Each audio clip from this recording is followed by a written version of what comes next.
Welcome to Voices of OKC. Thank you guys for coming back this week. We have an incredible interview for you, and we're going to jump right into it. Lydell Rhodes, thank you so much, man, for being here today. Excited to have you, man. Man, glad to be here and excited to be here, man. So heck yeah. Love it. So, man, I've had the privilege of getting to meet you through your mom, who works with City Center as our development director, and she's been absolutely amazing, man. She's really fun to be around, easy to work with, man. So talented and gifted, the apple does not fall far from the tree. It sounds like, man, you're very talented yourself, and an accomplished boxer. Yeah. And I'd love to hear more about that. But I'd first of all like to hear kind of where you grew up, what that looked like, and what led you to boxing first. Okay. But first off, brought up my mom. Dude, those are big shoes to fill, man. Sure. She's good at a lot of things, real people person, good at basically everything she does, man. I was just talking to your wife and stuff. She was like, man, Kim's stuff is everything. We have people that clean up, but her office is always, that's how everything is. So I aspire to be like that. Like right now, my house is a mess right now because life just been going, dude. But like her house, every time you go in her house, everything like, I believe it. yeah, it's just like it's like a magazine. What's crazy, man, is like every time I'll say, hey, we probably need to do X, Y, and Z. She's like, oh yeah, I've already done that. I'm like, okay, Kim, okay. So yeah, she just definitely does everything with excellence. And so, do you feel like you got a little bit of that from mom? Yeah. Of course, sure. of course. I can see that. Yeah, and growing up, a big part of it has been my mom and family. Like I think it was already kind of in me just through DNA and stuff, but basically kind of like taking pride in yourself. Yeah. And just everything you do and stuff. But that was kind of one thing I seen with my mom, and just the way people treated her and some other family members and stuff like that. That you just take pride in being people respecting you and respecting the work and everything you do. So that's one thing I do. I want everyone to look at the work that I do and just me as a person and have respect for me, and just know like, hey, if you say hire him for a job or anything he puts his name to on, or he stamps, like it's gonna be good. It's not gonna be just half. I don't know, half-assed, if we can say that, but something like that. Sure, yeah. No. Yeah, you for sure, it's like you don't ever want to do anything in such a way that, because it reflects you, right? It's, that's my work. People are going to ask who did that, and somebody's going to say, oh yeah, Jed did that. Yeah. Do I want to claim that work, So I just feel like we have to do everything. If I pick up the trash off the ground, I want to do it in the most effective way possible. You know what I mean? And I want to be an example to my daughter, to my other kids, my boys. And so, it kind of just spills off into everything when you just choose to live with that disciplined life, I feel like. Yeah. And I would imagine being a boxer, you have to be disciplined. You have to really be disciplined. What does that look like? So growing up, did you grow up in Spencer? Yeah, Spencer, Midwest City, Choctaw area, all right there. Okay, yeah. Gotcha. So you grew up there. Did you go to, what school did you go to growing up? I started at Spencer, and then I finished and moved to Choctaw schools and graduated from Choctaw and everything. Very cool, very cool, man. So what was it that led you to boxing? What was it that you loved about it? So honestly, it's kind of a funny story. So it kind of goes back. All right, so I'm going to make a long story longer, kind of. That's all right. We got a podcast. Yeah. So basically growing up, all I've ever known, like, was being an athlete, so growing up, my mom and them, they put me in sport after sport where I was a year-round athlete where, I didn't have summers off during the summer. Like I started with summer track, wrestling, and then, before the summer ended, back in football. So my summers was completely booked with sports. And then all through the school year, you're starting off with football, wrestling, ending with track, every year. So I was just around the clock athlete. And then graduated high school, and what's the name? I had a couple places I could have wrestled at. Like I thought I was gonna be a wrestler and stuff, but I ended up just walking on the UCO for football, and then so that was it was the best thing that probably ever happened to me. but it was a bad thing. Okay. And so, sometimes I feel like your blessings can be your curse and your curses can be blessings. Yeah. So I went to UCO, and then another, wouldn't make a long story longer. It's like, so my parents, they weren't strict, but like they taught me like I had to have, values and all that sort of stuff. So here's just how my life was like. So me and my little brother, both our graduation presents were my mom allowed us to go get our ears pierced. So we weren't allowed tattoos, piercing, everything. So that was our graduation presents. We got to get our ears pierced. Wow. And so then, so at UCO, so now I'm back at UCO. It's my first ever time like being out of the house, and I started like just wilding. Got wild. Yeah. So it's my first time I started partying, and we had to have like in high school or in junior high and stuff like that, I had to have straight A's of 4.0 and stuff like that. I remember my parents like, hey, if you get a B, you can't play sports. But then, high school, they were a little more lenient where I was allowed B's, so I had to still have A's and B's. Yeah. But then in UCO, I was wild my first time. Not enough guardrails for you in Yeah. college. Yeah. No, I get it, man. I know that can happen easy. Yeah. And so then what happened? So, yeah, I ended up, basically not being on the football team anymore. And then I was supposed to, join the wrestling team. I didn't do that. And then, so I basically kind of got kicked out of UCO a little bit.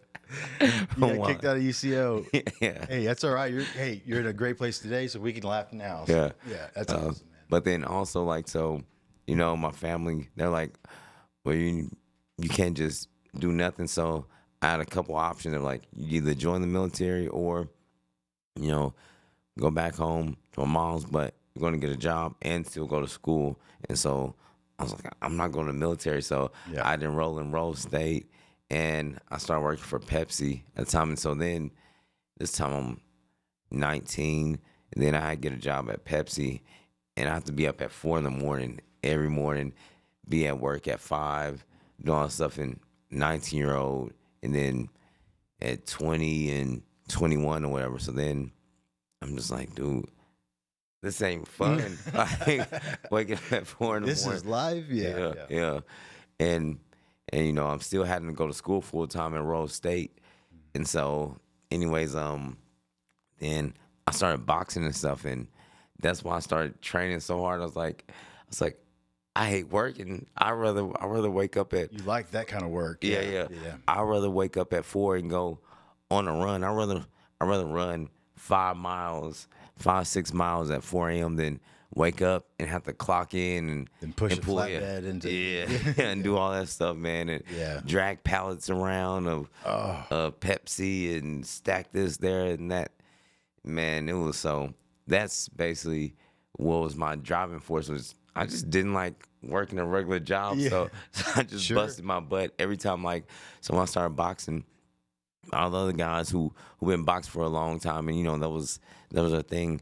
I'd get there and I just had the play catch up mentality where at the gym I bust my butt to try and get better than everyone. And then when practice was over, I go run again. Like while the gym before they close, I'll go run like 2 miles down the road. There was a Sonic right by our gym, but it was like, I don't know, like I said, like maybe a mile and a half or something away. And I run to Sonic after practice and run back, every day, before I left, and just made sure I just worked extra hard. So everything you did throughout your day had something to do with getting in shape to work out, to box, whatever. Yeah. You're obsessed, huh? Yeah. I know that feeling. You have to do like anything you have to be obsessed with if you want to be great. Everything, not even, you can be good with just doing stuff, but if you actually want to be great, and me, I feel like you got to be, like I said, obsessed, crazy, and then, don't put yourself in the box, and you have to believe the impossible where, when I was coming up, there wasn't anyone like who was big or really, did anything just, I don't know, just big or anything major in boxing. Like there was a couple guys who who did good, you know, like Alan Green and Grady Brewer. Grady had just won the Contender series and stuff in boxing. Alan Green, he was just he had just won got the knockout of the year These at Oklahoma all guys? boxing. Yeah. And so, but you know, there was nothing still just like major, but that was still big for me. Like seeing those guys from Oklahoma do it, but there was no one like just around me where I could just reach out and touch. Like, man, I can do this. So me, I would just raise my hand and just believe that I could do it. You Bet know, on yourself. yeah. And so that was my thing. Was just like every day, just driven to just do it. Woke up, sleep. I remember me and my boys one time. They laughed at me like, you know, because everyone says they believe in themselves, and we're all talking. We're just talking about, I don't know, just stupid cars and stuff. And then like, man, you know, like one day I'm gonna get a Mustang. I'm gonna get this. You know, we're all supposed to be thinking that we can be world champions, and I'm like, I'm gonna buy me a Bentley one day. And that was like a Bentley. Yeah, I'm like, but that was just my mindset. Well, like, mindset. I'm not gonna just put myself in the box like, oh, this thing. And even with boxing, where like I'm cool with everyone in Oklahoma because I was never rivals with anyone here. Where at most of the gyms, they'd be like guys like, oh, the dude over here across town, I can beat him. Me, in my mind, I was always looking at the guys on TV like Floyd Mayweather.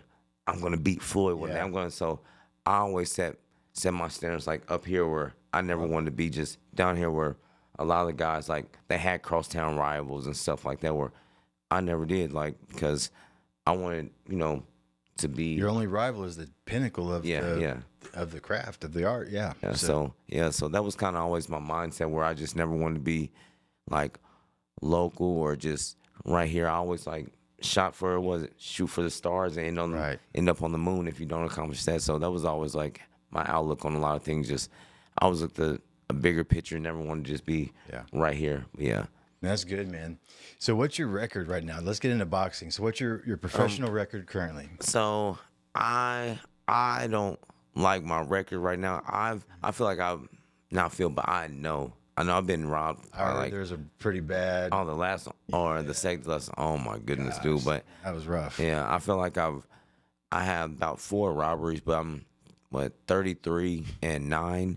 But I feel like 4 of them were wins. There's one that was close.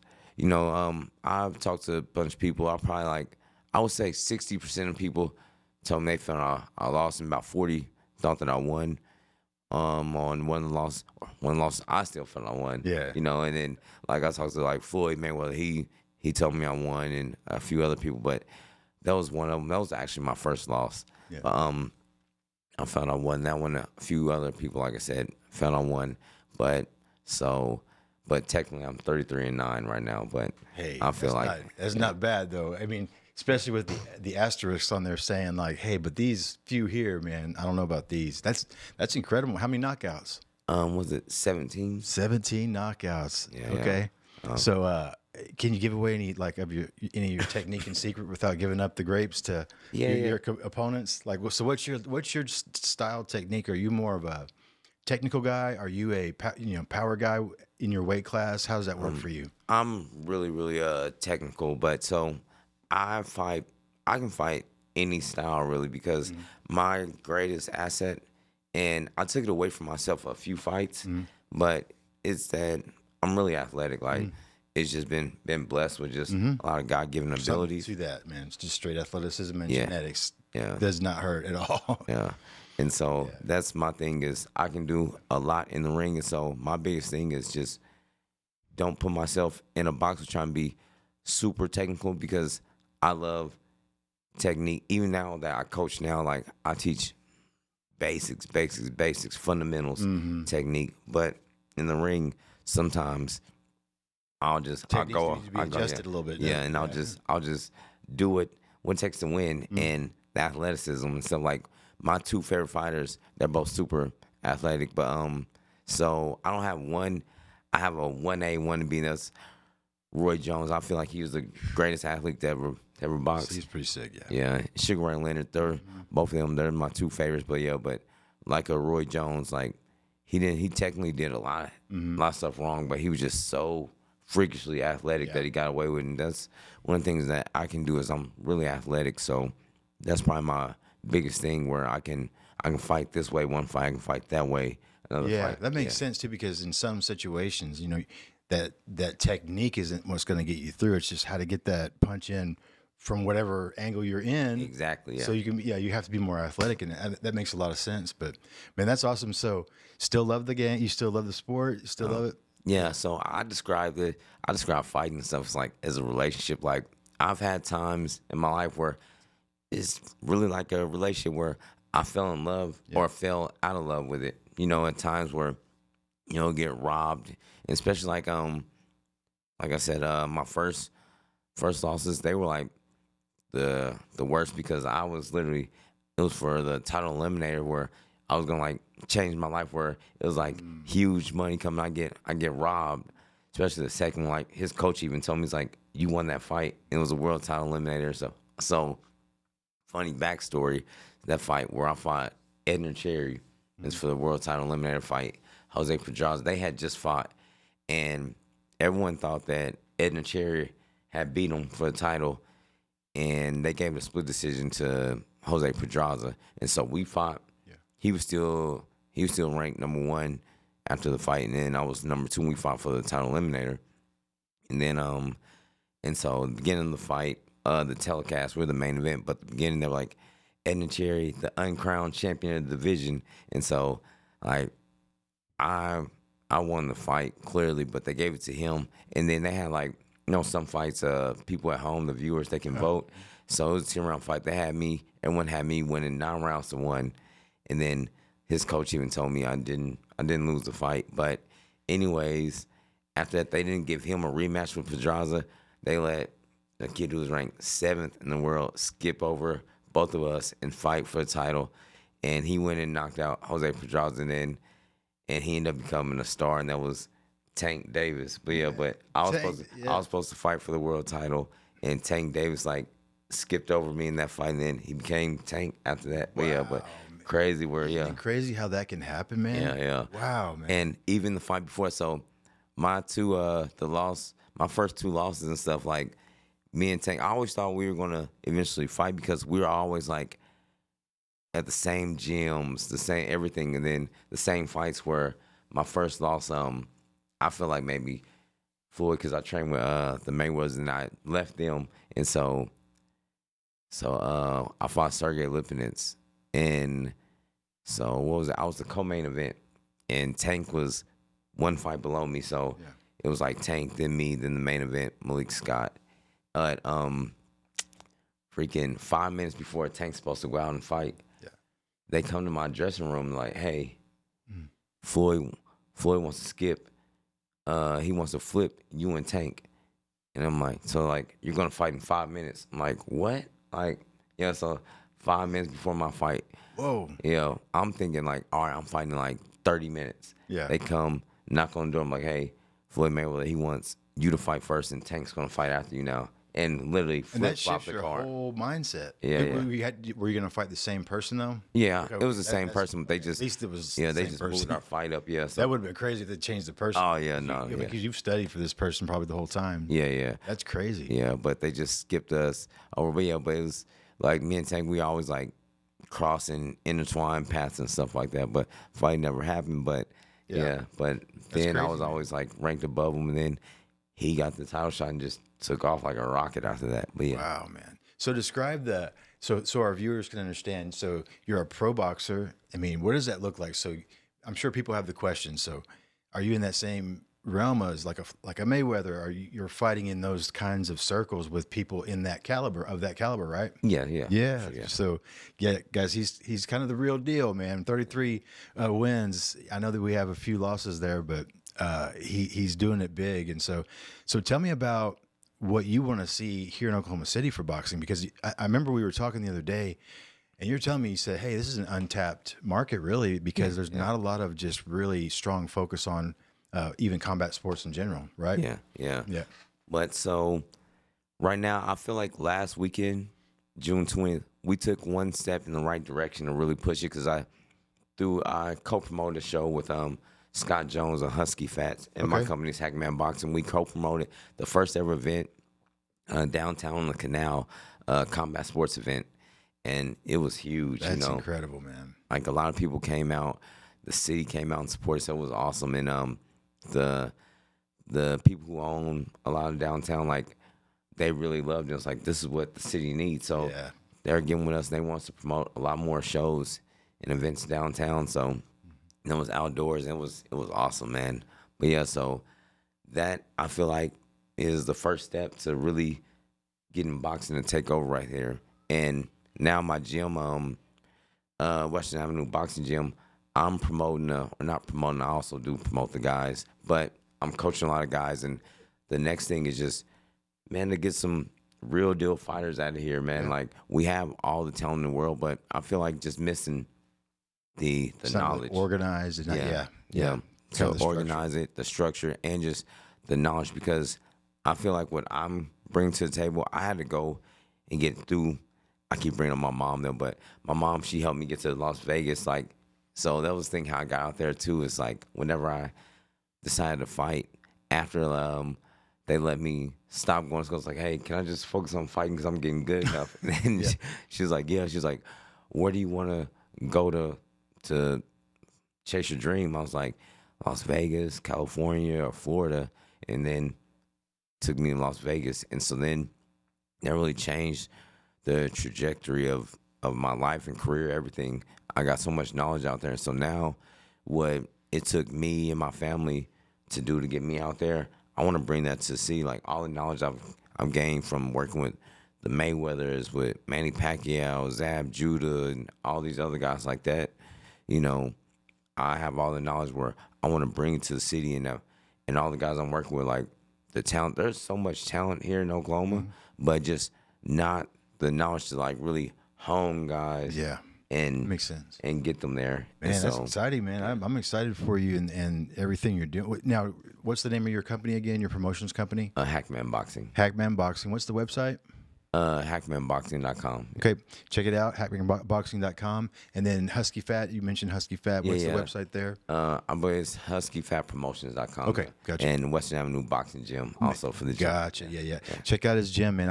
If you want to work out and really explore some boxing opportunities that he has going on, I'm sure he can share some other things that you guys can get involved in. But please check those websites out. Please check his gym out, and support the cause, because they're doing great stuff. And I believe we're going to have a great boxing product here in Oklahoma City because of Lydell. And so I really appreciate what you're doing there, man. And so I still have to come to a fight. I'm ready to come to a fight, but So do you train just everyday average Joes? How about that? Yeah. I mean, I'm sure people want to know that too, because we got a lot of guys like me out there. They're like, I think I can box. Let's give this a shot, So yeah, as right now we just have 2 classes, but we're working on getting more classes going. But 5:30, 6:30 every day is like the class where most of the people come to those, and then also, guys can come. I have like a 7:30 class at the gym,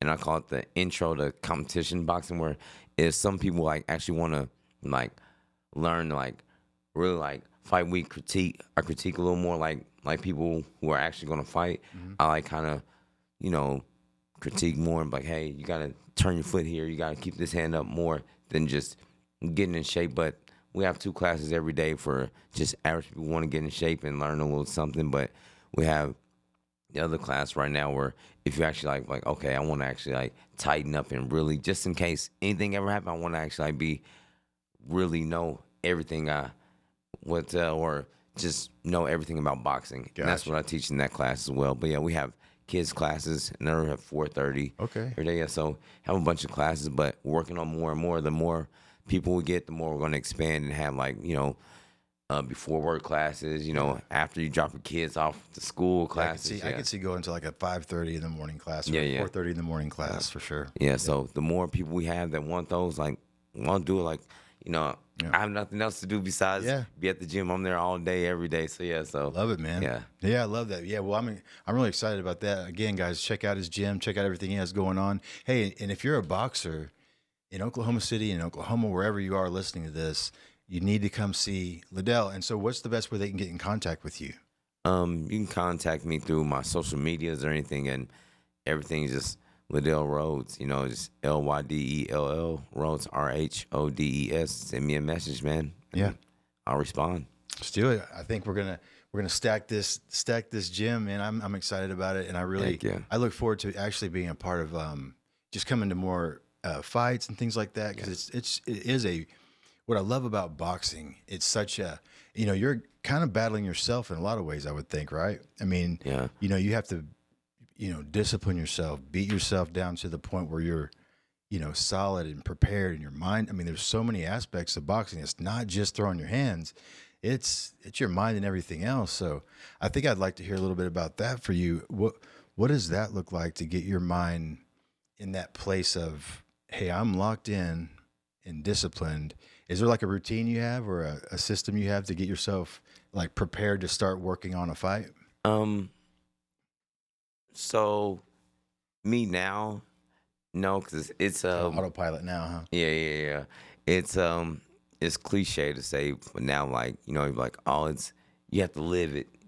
Yeah, It's a lifestyle, which it really is. Like sure, makes sense. It's easy to say, but it's harder to do. Like so. Even when I started out, I remember someone told me once, so like, man, like once you start doing the little things, you're gonna really like take off and be good. But I didn't start doing the little things till recently. Like, Really? cause me, I was always like, I was like doing the hard stuff. Like the hard stuff was I love being in the heat and stuff. Like, oh, if the kitchen's hot, are you gonna stay in there? But that was me. I like being in firefights and just everything. So, like I said earlier, like I love waking up and running 5, 6, 7 miles. Like anything that's hard, I gravitate to that. Yeah. Where people don't like doing, I'll sit there and hit the bag all day in sweaters and hoodies and 110 degrees. Like I like the hard stuff, but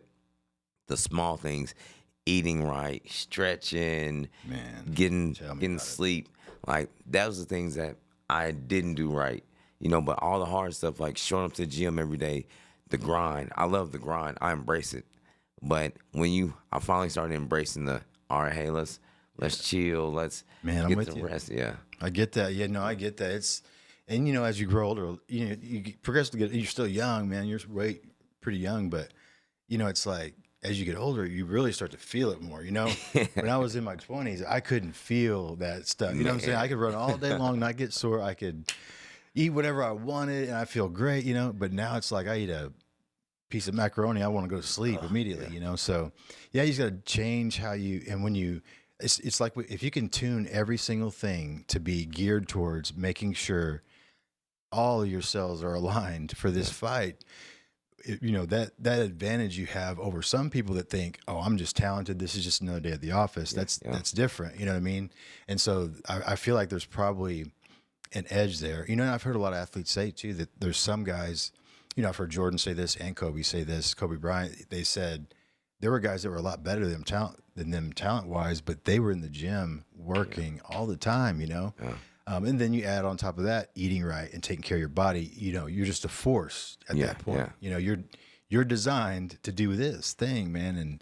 And so, yeah, I really like stuff like that because my wife calls it obsessed. I get obsessed about stuff, but I do, I just go all in when I get really, locked in on something. So I feel like training for something, for a fight, that would really be, something that helps get your mind just focused on, and throw away all kinds of distractions besides boxing. You know what I'm saying? So just good for your overall health, I would think. And there's a couple other things like to answer your question, stuff with just the mental and all that stuff. But one that I started doing kind of lately is you brought up Kobe. Like sometimes when I run or I train, like I'll put on instead of like I'm big on music and stuff but some days I'll just put Kobe Bryant's motivational speeches, and I'll just train that, like listen to Kobe, like how he says and how he talks, like the speeches that he's done, like they're incredible and they motivate you and just make you lock in a lot more. But a couple other things with there's one fight. He's coming back, but Lomachenko, like I've seen one thing that he said that his house, like he was so all in on boxing that he purchased a house because it was close to the gym. His gym, like That's serious right there. yeah, like he just wanted to live close to the gym, and then on top of like everything he does is for a reason. Like if he goes out, he'll go. If he goes out to dance or something, it's because dancing helps his footwork for boxing. Like he tailors his life around his craft, which is crazy. But when you think about like that's why he's on the level he is. His whole life is dedicated to boxing. Yeah. Anything he does outside of boxing is still for boxing. Yeah. The stuff that he does will improve his boxing and stuff like that. Where you just gotta have, like you said, you gotta be obsessed to be like, be great, dude. Like you have people like that where anything they do, it's for whatever they want to be great in. And so me, like, I feel like boxing, but I'm probably everything in life. You know, you can be your own worst enemy and stuff. So, like how you lock in and stuff is one. You have to like. I believe it's a lot harder than what people say, but really truly believe in yourself. Yeah. Because you can doubt yourself, and it's crazy because like once I listen to a lot of people's interviews, I've heard like world champion. I'm pretty sure top athletes in all sports like kind of doubt themselves or get nervous. Where there was a couple guys I've seen their interviews, and they be like, I get so nervous and scared like before my fights and somewhere that I'm like, this dude's like a multi-division world champion, like, and he's still doubting himself. Where along my career, like, you know, I wouldn't doubt myself, but I have the back of my head, it's like, all right, well, is this the fight? What if I get caught or this and that? Where, but now it's like there's I don't even like think of stuff like that. I just have, when I go out there, I have a checklist in my head. I have the game plan, and I feel like that's the biggest thing that's changed in me is just the organization in my head where I'm like, okay, I have a checklist. When I first go out there, how am I going to win? Before I just go out there, win. You got to beat them up. You got to win. Right. Now it's where the steps to win. Yeah, this combination right here is actually for round 5. Yeah. You know what I'm saying? Exactly, That's going to set him up for round this thing I'm going to do to his ribs and round, you know what I'm saying, or something like that. It's, I get that. You know, that's a strategic, smart, like mature boxer right there that fights like that. And that's why I tell a lot of my fighters, kind of what you just said, like, this is what we're going to do in round 5, this and that. So I kind of tell my fighters, like, listen, if you watch, I don't know, let's just say poker players or someone, because I don't play cards, but you see, I'm like, if you go see that, like, person playing cards, he don't just show everyone his hand, like, hey, this is what I'm holding. They're just going to have to find out. And that's what you do in boxing. I'm like, you don't just go out there and show all your cards right off the bat. You do a jab, you figure them out. You just do little by little. You start showing them this card. Well, in this specific combo you've been given all night, all of a sudden in round 5 you change it up on him. He's not. It's like gets thrown off guard, and you have your knockout punch ready. Exactly. At that point, you know what I'm saying? So that's the stuff I like about boxing is that it's not just like you said, just swinging at people. You're strategically dismantling another man. You know what I mean? Basically, that's what you're doing until he's either knocked out or loses. You know, and so it's such a interesting sport. You know, because it's very much so you are battling yourself in some ways and another person. And so, but man, it is you can see the heart and passion that has to go into boxing. If you're not passionate, you probably shouldn't be boxing because that's part of it. You know, there's a rhythm even, it seems like, to boxing that is pretty interesting. So, and one thing that I've noticed too, because, you know, being all over, like boxing isn't huge in Oklahoma, and then most of the people in Oklahoma, we start so late that we're behind, and it's hard to catch up with anyone like the other states. Guys start boxing when they're kids before they can even compete. They're training, like, say, Floyd Mayweather, when I was training with his dad, he was like, man, Floyd Jr., I had him running and training at 3 years old and doing everything. So these guys are doing that. And then, like, if you listen to someone like a Tank Davis or Shakur Stevenson, like, in their press conferences, they'll just ask the dudes, like, when you start boxing, the dude will be like, I started at 12. He's like, you can't beat me. He's like, you started too late.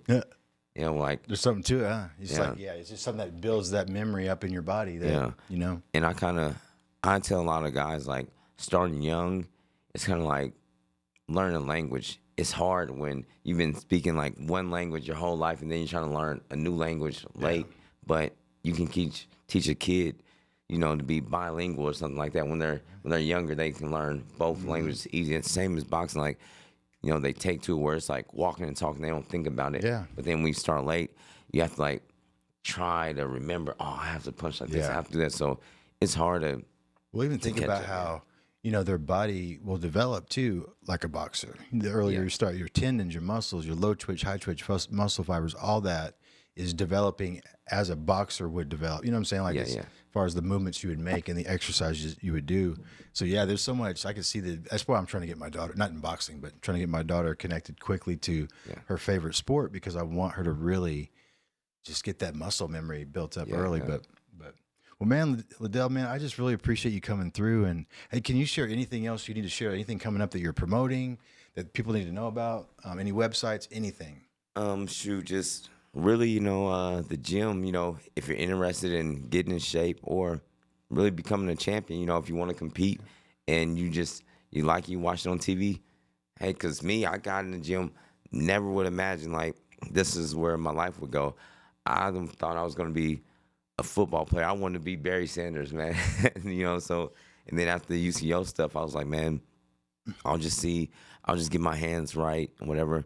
Got in the gym, fell in love with it, and took off from there, you know, and it got me a passport, got to see the world just through boxing and stuff like that. So anyone that, you know, think you might be interested in it or just want to get in shape and stuff like that, come see me, you know, Western Avenue Boxing Gym. Then the next couple fights I have, a few of them, you know, we possibly might have some stuff coming up as well. But Hackman Boxing August, and then we have shows that we're working on in August, and something, you know, we're going to try and do another one before the year is over. But, you know, come check me out. Come look me up on Facebook, Instagram, or anything, Lydell Rhodes or Hackman Boxing, and just support or come out and let me support you, man. I love it. You know, so yeah. I love that. Thanks so much, Lydell. And hey, please check it out. And thank you guys again for coming this week. We really appreciate it. Hey, share this episode, share the podcast, whatever you can do to get the word out. Subscribe. We really appreciate it. And we're gaining ground. It's because of you guys. Our students are learning so much. They're having a great time. And we really appreciate it. So have a great week. Come back next week. See you later.